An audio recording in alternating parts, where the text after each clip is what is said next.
오늘 우리가 살펴볼 말씀은 단순히 우리가 도덕적이고 물리적인 삶을 어떻게 살아야 하는지를 말하고 있는 것이 아닙니다.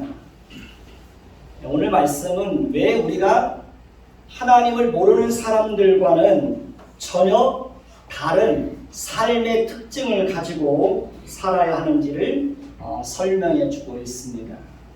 우리는 이미 하나님을 따라 의와 진리의 거룩함으로 지으심을 받은 새 사람을 입었다고 말합니다. 우리는 이미 심령이 새롭게 된 사람들이라고 말합니다.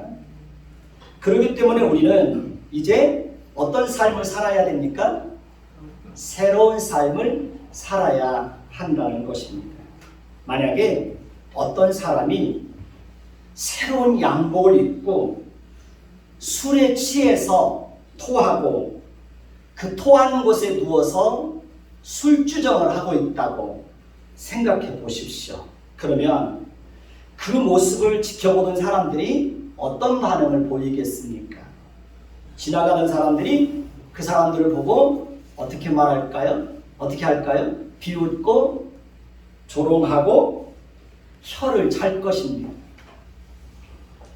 목장에 있을 때 소나 돼지를 이렇게 몸을 깨끗이 씻어줍니다.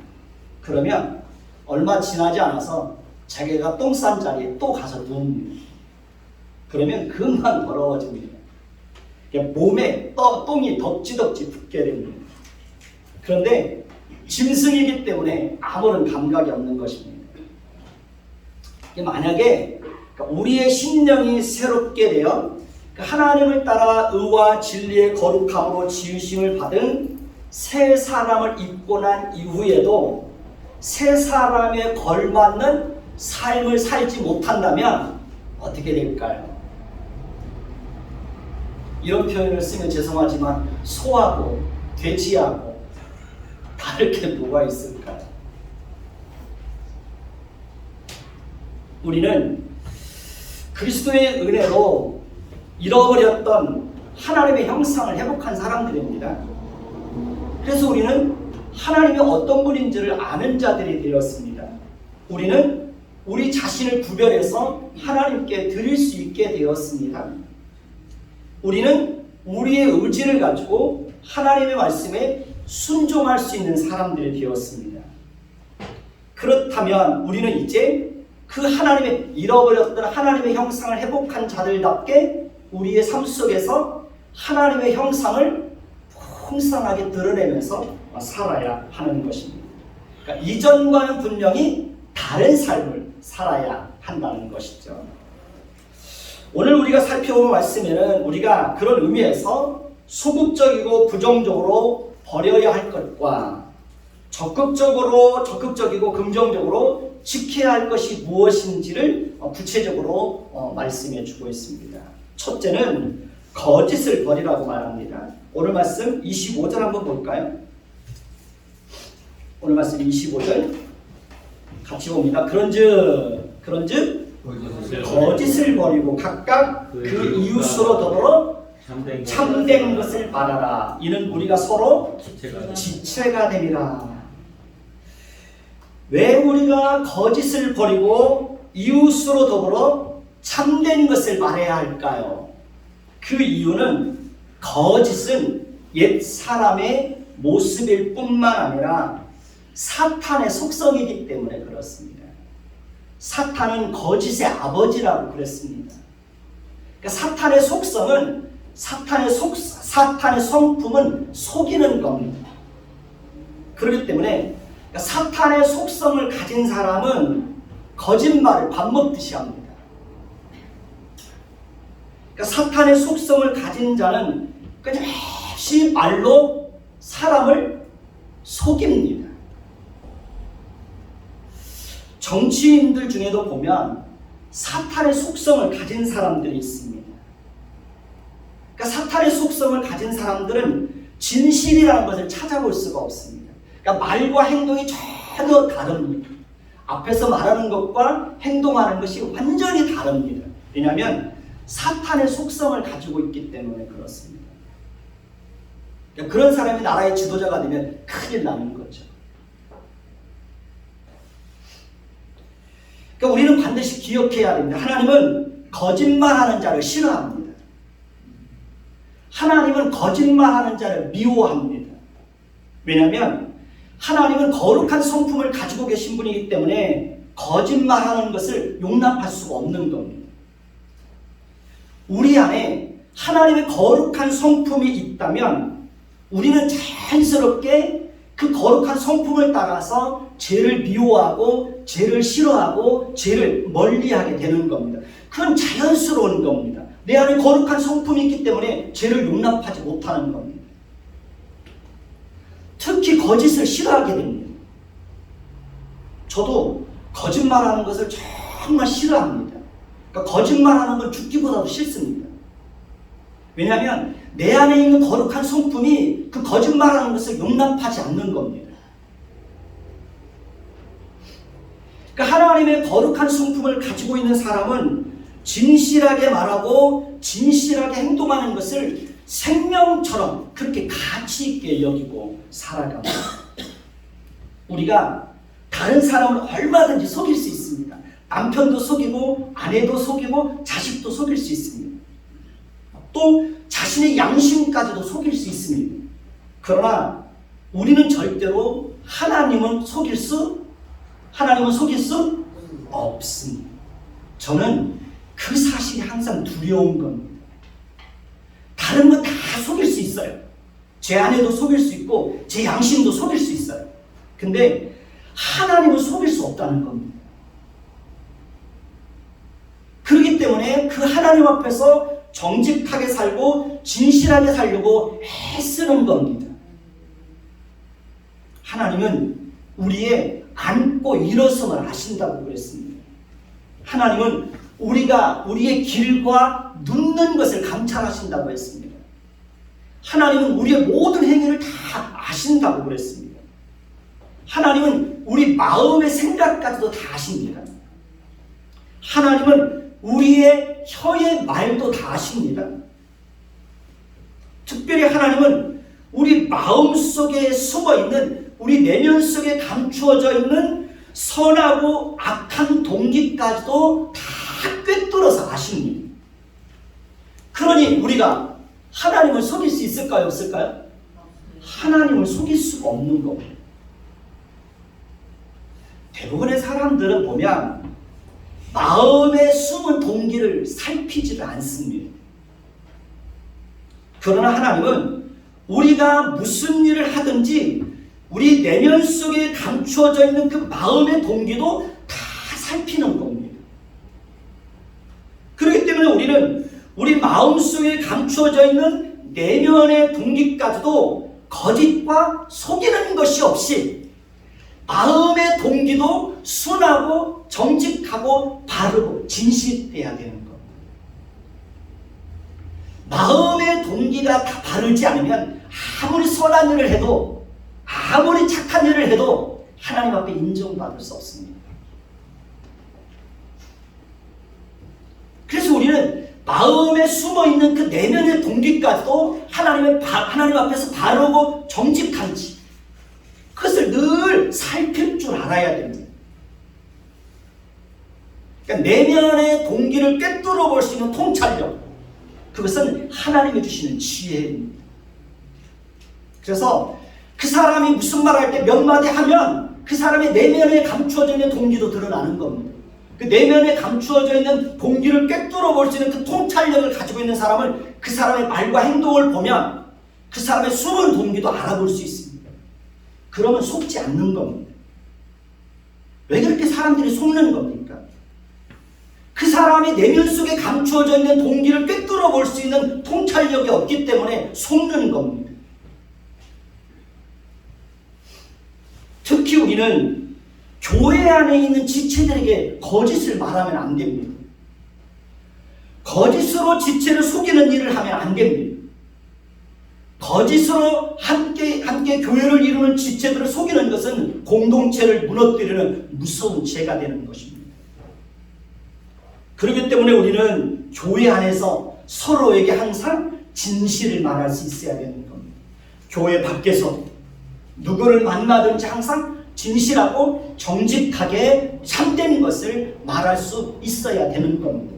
그것이 새 사람을 입은 자들이 살아가는 삶의 모습인 것입니다. 두 번째는 분을 내어도 죄를 짓지 말라고 말합니다. 25절, 26절, 27절 한번 보십시다. 26절, 27절. 26절 제가 있습니다. 분을 내어도 죄를 짓지 말며 해가 지도록 분을 품지 말고 마귀에게 틈을 주지 말라.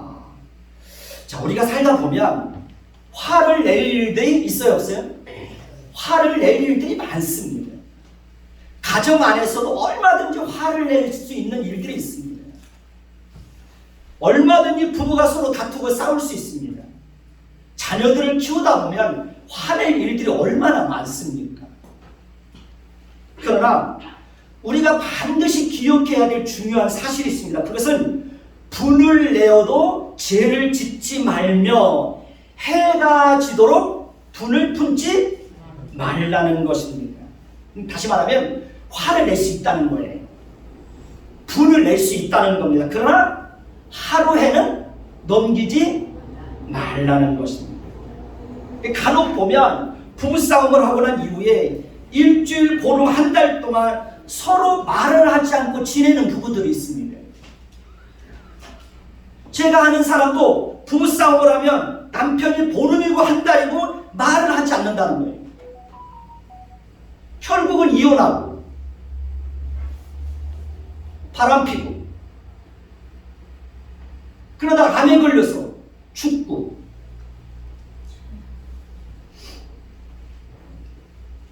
간혹 보면 자식이 마음에 들지 않는 행동을 한다고 해서 자식을 외면하고 말도 하지 않고 지내는 분들이 있습니다.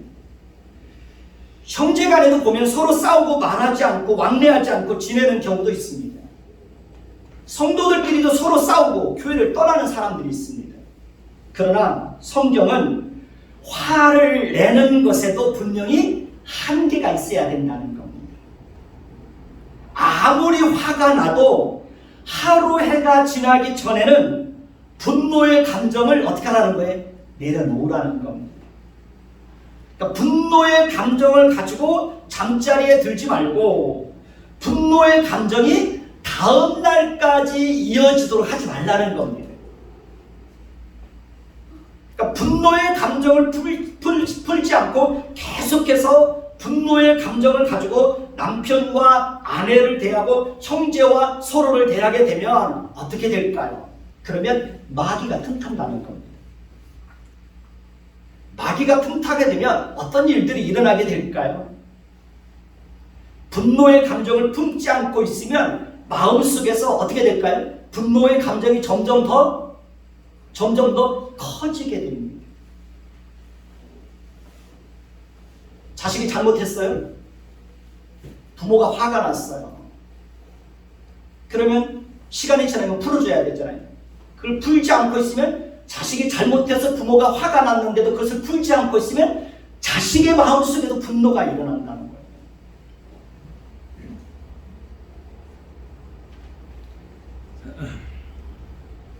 그러니까 분노의 감정을 품지 않고 있으면 서로의 마음속에 점점 더 분노의 감정이 커진다는 거예요. 다윗이 그런 치명적인 실수를 합니다. 압살롬이 잘못했을 때 어느 정도 시간이 지나면 그것을 압살롬을 품어주고 용납해주고 그랬어야 되는데 압살롬을 끝까지 외면합니다. 그러다 보니까 압살롬의 마음속에 자기가 잘못했음에도 불구하고 아버지에 대한 분노의 감정이 일어납니다. 그래서 나중에 반란을 일으키고 아버지를 죽이러 가잖아요. 그러니까 분노의 감정을 풀지 않으면 분노의 감정은 서로의 마음속에서 점점 더 커진다는 거예요. 마음은 점점 더 강팍해지고 완악해집니다. 두 사람 사이는 점점 더 멀어집니다. 상처는 점점 더 커지게 됩니다. 오해는 점점 쌓이게 됩니다. 갈등의 골은 점점 더 깊어지게 됩니다. 서로를 외면하게 됩니다. 화해의 길은 점점 더 멀어지게 됩니다. 그러다 보면 서로 돌아올 수 없는 강을 건너게 되는 겁니다. 분노의 감정을 계속해서 풀지 않고 내려놓지 않고 분노의 감정을 가지고 있으면 마귀가 우리가 가지고 있는 분노의 감정을 그렇게 이용한다는 거예요. 마귀가 그렇게 틈탄다는 겁니다.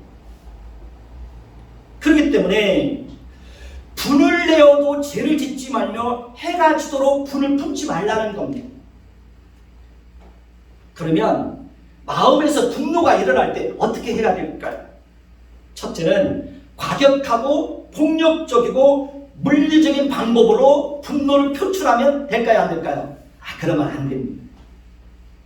둘째는 언어 폭력을 사용하면 안 됩니다. 칼로 찌르는 것처럼 말을 함부로 하면 될까요? 안 될까요? 그러면 안 됩니다. 어떤 사람은 막 칼로 찌르는 것처럼 말을 막 함부로 합니다. 그러면 상대방에게 그게 막 비수처럼 꽂히는 겁니다.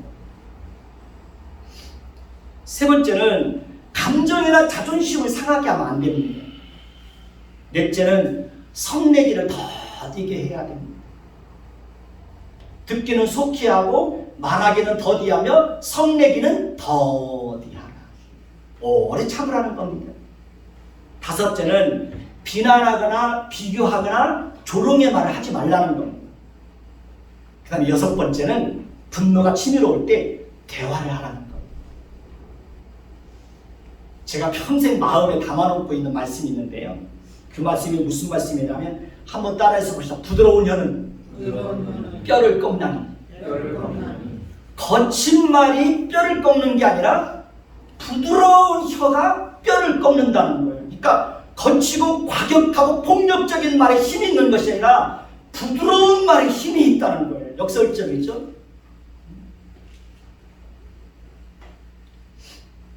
그러니까 부드러운 혀에 훨씬 더 큰 힘이 있다는 거예요. 능력이 있다는 겁니다. 사람들은 거칠고 과격한 말이 힘이 있을 거라고 생각하죠. 그러나 그렇지 않다는 거예요. 부드러운 말에 힘이 있다는 겁니다. 뼈를 꺾는다는 거예요. 그만큼 부드러운 혀에 능력이 있다는 겁니다.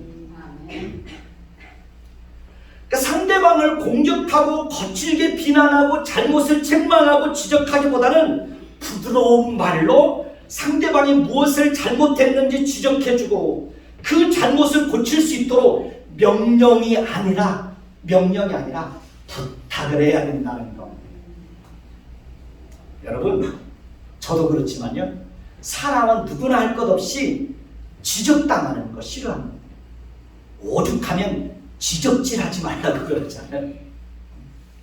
그러니까 지적당하는 거 싫어합니다. 특히 상대방이 나에게 명령하는 거 싫어합니다. 그렇기 때문에 우리는 부드러운 혀로 어떻게 해야 됩니까? 부탁해야 되는 겁니다.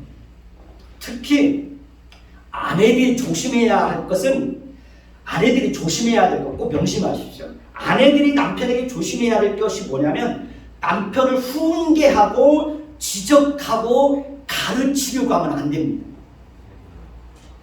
남편이 제일 싫어하는 건 바로 부인이 훈계하고 지적하고 가르치려고 하는 겁니다. 그러면 남편들은 자신이 설령 무슨 잘못을 했어도 부인이 지적하고 공격하고 명령하면 거부 반응을 일으킵니다. 남편들 맞죠? 김성만 집사님 맞죠? 맞으면 아멘 한번 해보세요.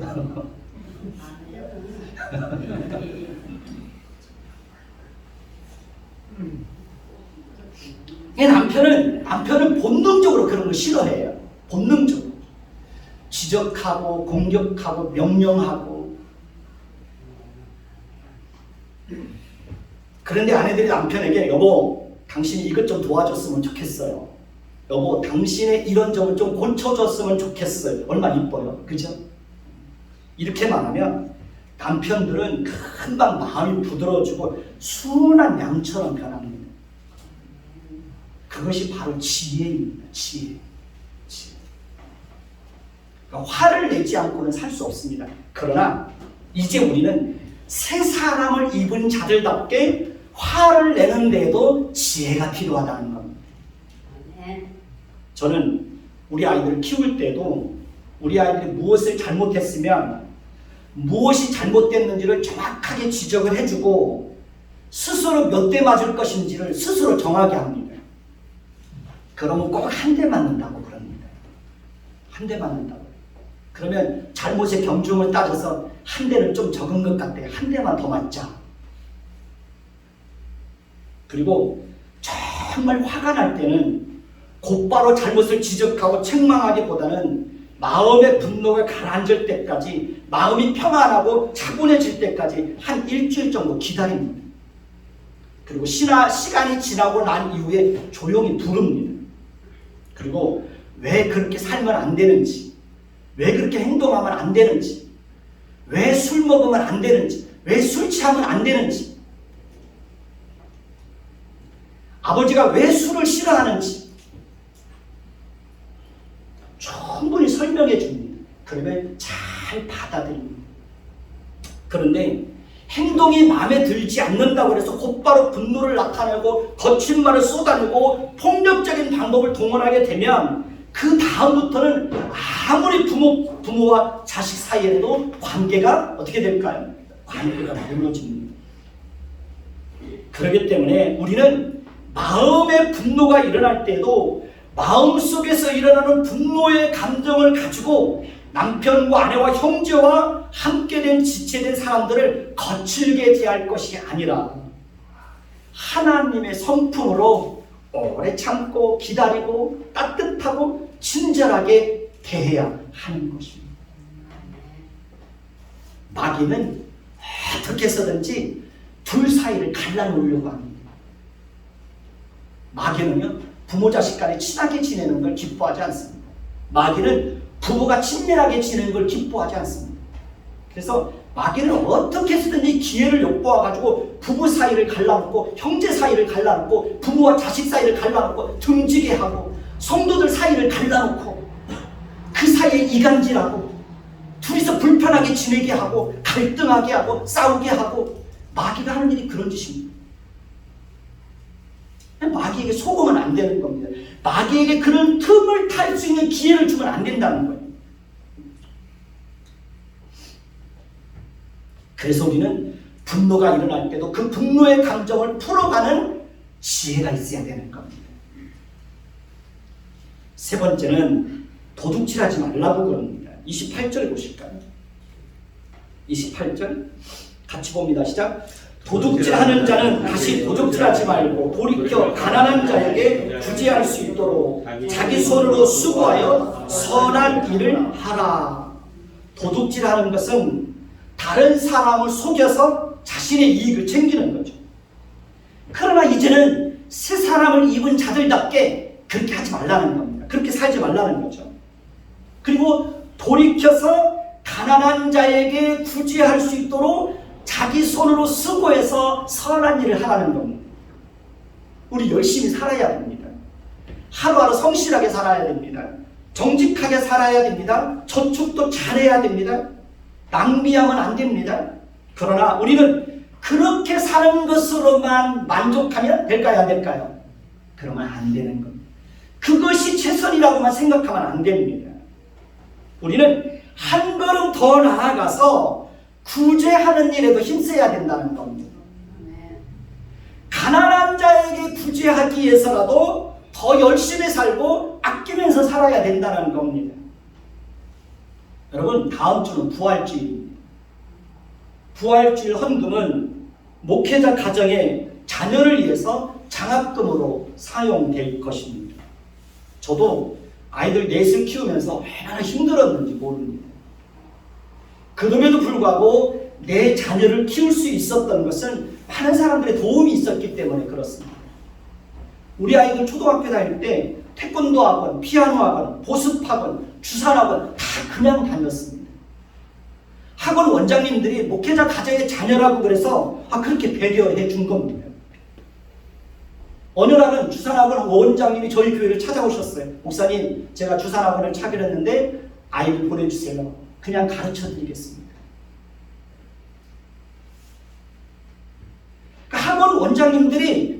메시아 자녀라고 그래서 그렇게 무료로 다닐 수 있도록 그렇게 배려해 준 겁니다.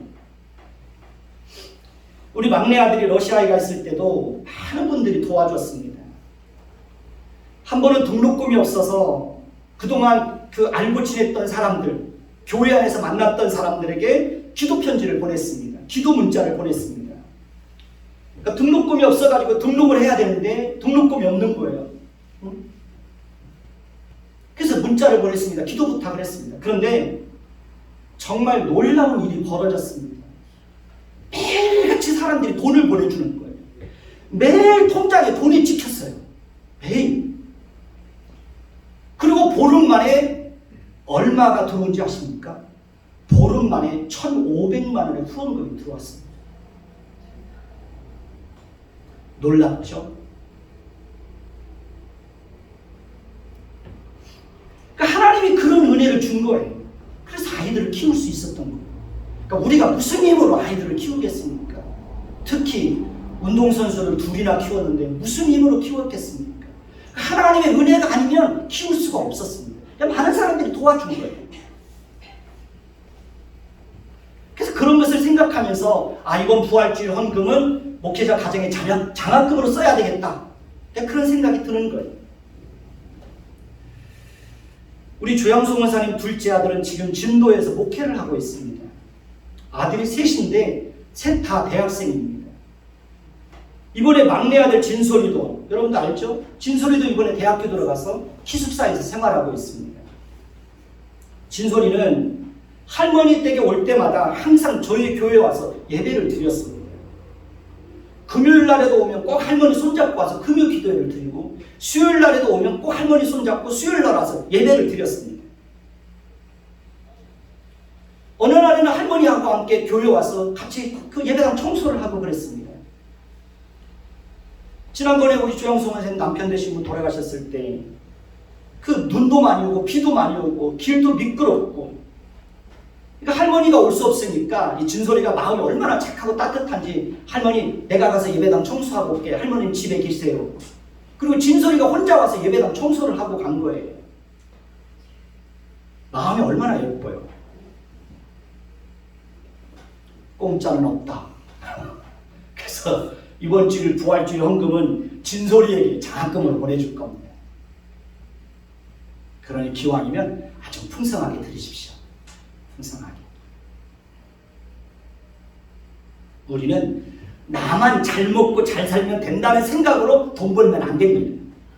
우리는 돈 벌어서 남을 준다는 생각을 가지고 돈을 벌어야 되는 겁니다. 옛날 어른들이 자식들에게 뭐라고 했는지 아십니까? 공부해서 남 주냐. 이거 정말 잘못된 거예요. 이게 틀린 거예요. 공부해서 남 주냐가 아니라 공부해서 남 줘야죠. 남 주기 위해서 공부를 열심히 해야 되는 겁니다. 공부해서 남 주냐 해가지고 공부했으니까 뭐예요? 응? 지 욕심밖에 못 챙기고 악한 짓 하고 나쁜 짓 하고 그렇잖아요. 저도 열심히 공부해가지고 여러분들에게 아낌없이 나눠주잖아요. 응? 여러분 매주마다 한 편의 설교를 준비하는 거 참 어렵습니다.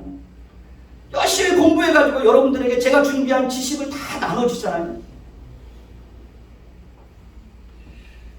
우리는 돈 벌어서 남 준다는 생각으로 돈을 벌어야 되는 거예요.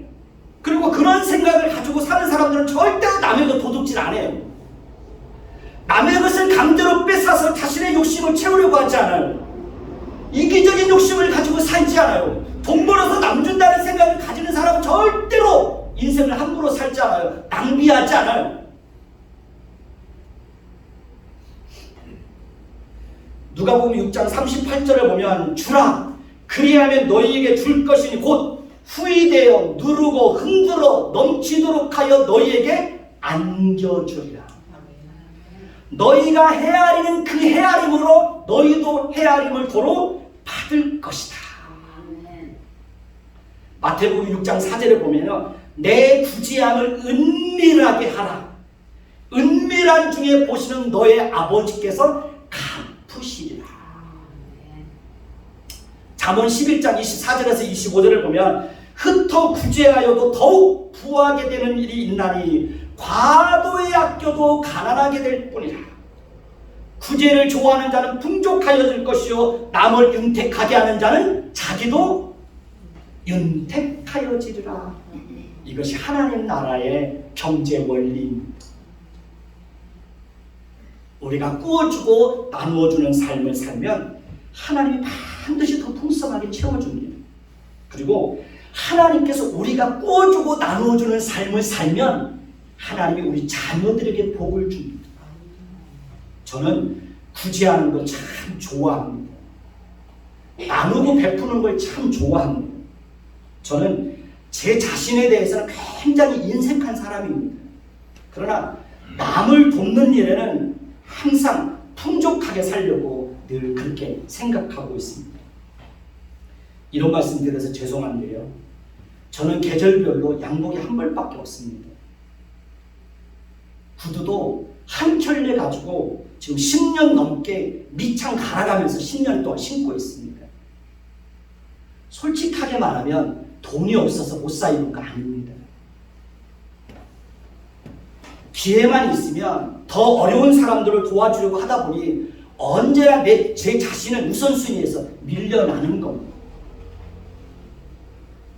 그래도 작은 것이라도 남을 도울 수 있다면 저는 그것만으로도 충분히 감사합니다. 돈 벌어서 남 준다는 생각을 가지고 사는 사람들은 절대로 술 취하고 흥청망청하고 방탕하게 낭비하면서 그렇게 살지 않습니다. 돈 벌어서 남 준다는 생각을 가지고 사는 사람은 절대로 도둑질하지 않습니다. 다 정직하게 삽니다. 네 번째는 무릇 더러운 말은 하지 말라고 말합니다. 오늘 말씀 29절 한번 보십시다. 오늘 말씀 29절 같이 봅니다. 시작. 무릇 더러운 말은 너 입 밖에도 내지 말고 오직 덕을 세우는 데 소용되는 대로 선한 말을 하여 듣는 자들에게 은혜를 끼치게 하라. 무릇 어떤 말? 더러운 말은 너희 입 밖에도 내지 말고 오직 덕을 세우는 데 소용되는 대로 어떤 말? 선한 말을 하여 듣는 자들에게 은혜를 끼치게 하라. 그러면 더러운 말은 무엇이 있을까요? 31절 한번 볼까요? 31절 같이 봅니다. 시작. 너희는 모든 악독과 노함과 분냄과 떠드는 것과 비방하는 것을 모든 악의와 함께 버리고 너희는 모든 악독과 노함과 분냄과 떠드는 것과 비방하는 것을 모든 악의와 함께 버리고 이 말씀에서 우리가 특별히 주목해야 될 단어가 두 가지가 있습니다. 그것은 바로 첫 번째 나오는 단어인 뭐가 있습니까? 첫 번째 어떤 단어가 나옵니까? 악독이라는 단어가 나옵니다. 마지막에는 어떤 단어가 나옵니까? 악의가 나옵니다.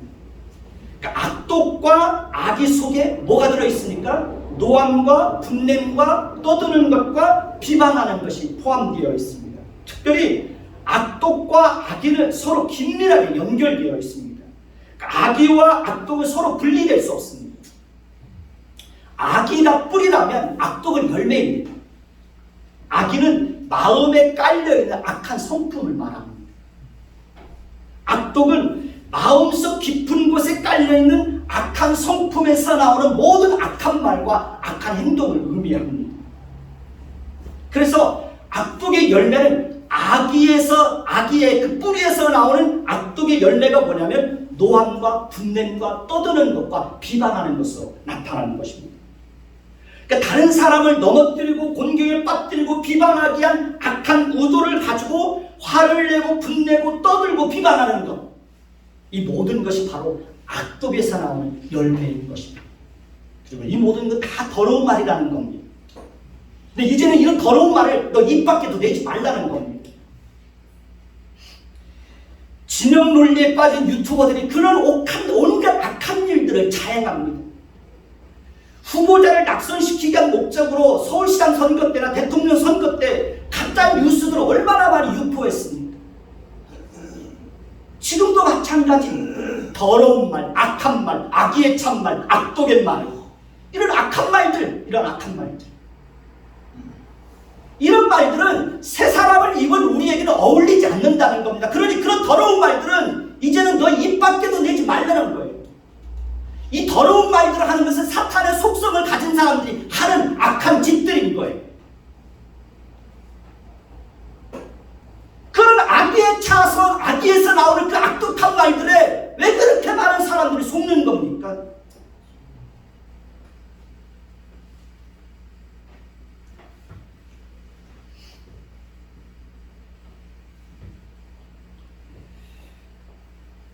요즘에는요, 세상 돌아가는 것을 보면 얼마나 낙심이 되는지 모르겠어요. 우리나라가 어쩌다 이렇게 이 지경이 됐는지. 어떨 때는 막 마음이 우울해져요. 이 나라가 도대체 어떻게 될 것인지.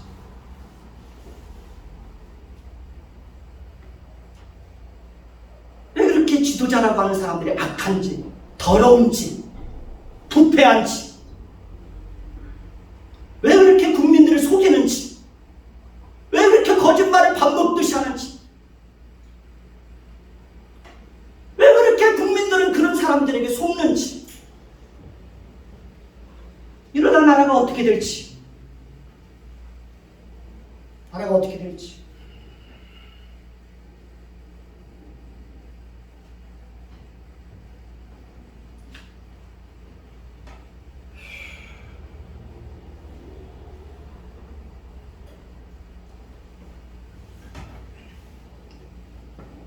우리는, 그리스도인들은 새 사람을 입은 사람들이, 심령이 새롭게 된 사람들이, 그러니 우리는 이제는 심령이 새롭게 된 사람들이면 말을 어떻게 해야 된다는 거예요? 더러운 말. 이제는 더 이상 입 밖에도 내지 말라는 거예요. 그것은 덕이 안 된다는 거예요. 그건 선한 말이 아니라는 거예요. 그런 것은 다른 사람들에게 은혜를 끼치는 말도 아니라는 거예요. 덕을 끼치고 선한 말을 하고 사람들이 들었을 때 은혜가 되는 그런 말들을 하는 겁니다. 오늘 말씀 30절 한번 볼까요? 오늘 말씀 30절 같이 봅니다. 하나님의 성령을 근심하게 하지 말고 그 안에서 너희가 구원의 날까지 인치심을 받았느니라. 이 말씀에 보면 하나님의 성령을 근심하게 하지 말라고 말합니다. 그렇다면 우리는 왜 하나님의 성령을 근심하게 하는 일을 하면 안 되는 것입니까? 그 이유는 우리는 그 안에서 구원의 날까지 인치심을 받았기 때문이라고 말합니다.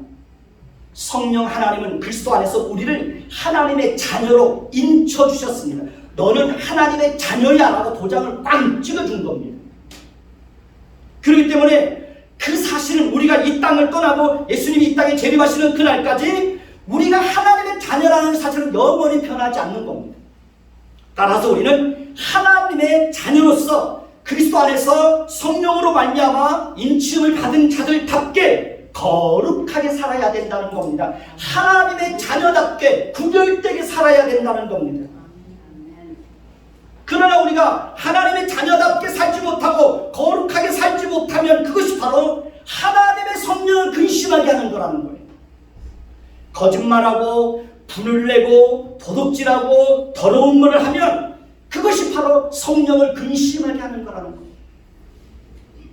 그러면 우리가 우리 안에 계신 성령을 근심하지 않고 하나님을 기쁘시게 하기 위해서 긍정적으로 적극적으로 해야 할 일이 있다면 무엇이 있을까요? 그 대답이 32절에 나옵니다. 32절을 보십시다. 같이 봅니다. 시작. 서로 친절하게 하며 불쌍히 여기며 서로 용서하기를 하나님이 그리스도 안에서 너희를 용서하시는 것과 같이 하라. 이것이 바로 하나님의 성품입니다. 따라서 우리는 하나님의 성품을 따라서 서로에게 항상 뭘 베풀어요? 친절을 베풀어요. 서로에 대해서 항상 불쌍히 여기는 마음을 가져야 합니다. 하나님이 그리스도 안에서 우리를 용서하신 것처럼 우리도 서로를 늘 어떻게 해요? 용서해야 되는 거예요. 우리는 절대로 완벽한 사람들이 없습니다. 저도 절대로 완벽한 사람이 아닙니다. 우리는 언제라도 넘어지고 실수할 수 있습니다. 그렇기 때문에 우리는 서로에게 항상 용서를 필요로 하는 사람들입니다. 그리고 우리는 항상 하나님 앞에 용서를 구해야 되는 사람들입니다. 왜냐하면 우리는 늘 하나님 보시기에 부끄럽잖아요. 하나님은 우리가 용서를 구하면 항상 우리의 죄를 용서해 주십니다. 이와 마찬가지로 우리도 다른 사람들의 실수와 허물에 대해서 불쌍히 여기는 마음을 가지고 늘 용서를 베풀어야 된다는 것입니다. 그리고 용서를 베풀고 난 이후에는 어떻게 돼? 친절하게 돼야 불쌍히 여기는 마음을 가지고 따뜻하게 품어줘야 됩니다.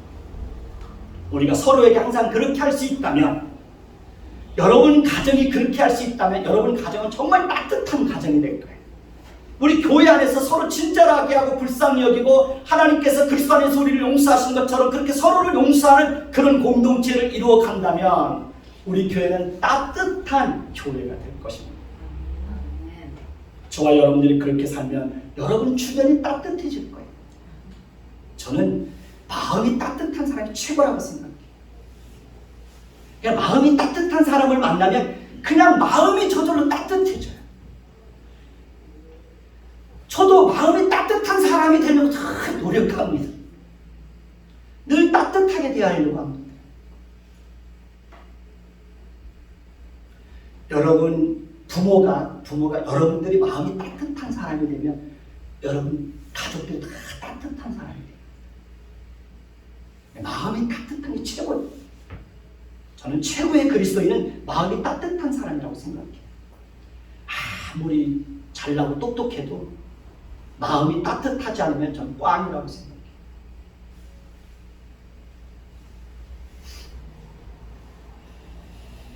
여러분들의 보면 늘 마음이 따뜻하고, 우리 방정수 권사님, 우리 정순자 권사님 주일날 아침 되면 일찍 가가지고 화장해주고 립스틱 발라주고 이빨 닦아주고 씻겨주고, 얼마나 마음이 따뜻해. 얼마나 따뜻해. 우리 교회 성도들 보면 마음이 다 너무 따뜻해서 제 마음이 그냥 너무 따뜻해요. 그래서 너무 좋아요. 작지만 저는 행복한 목사예요. 작지만 저는 성공한 목사예요. 자, 마음이 참 따뜻합니다. 따뜻해요. 여러분들을 보면 제 마음이 저절로 따뜻해져요. 그래서 좋아요. 여러분들이 누군가에게 그렇게 따뜻한 마음을 전해줄 수 있었으면 좋겠어요. 그럼 여러분 주변이 다 따뜻해지는 거예요. 우리에게 남은 마지막 소원이 있다면 그것은 바로 다른 사람들의 마음을 따뜻하게 하고 그것을 통해서 하나님을 기쁘시게 하는 거예요. 혹시 우리 인생에 남아있는 새 사람을 입은 자들이 살면서 살아가야 될 삶의 모습, 따뜻한 사람이 되자. 그 최고예요, 최고. 이제 들은 말씀을 기억하면서 함께 기도하는 시간을 갖도록 하겠습니다.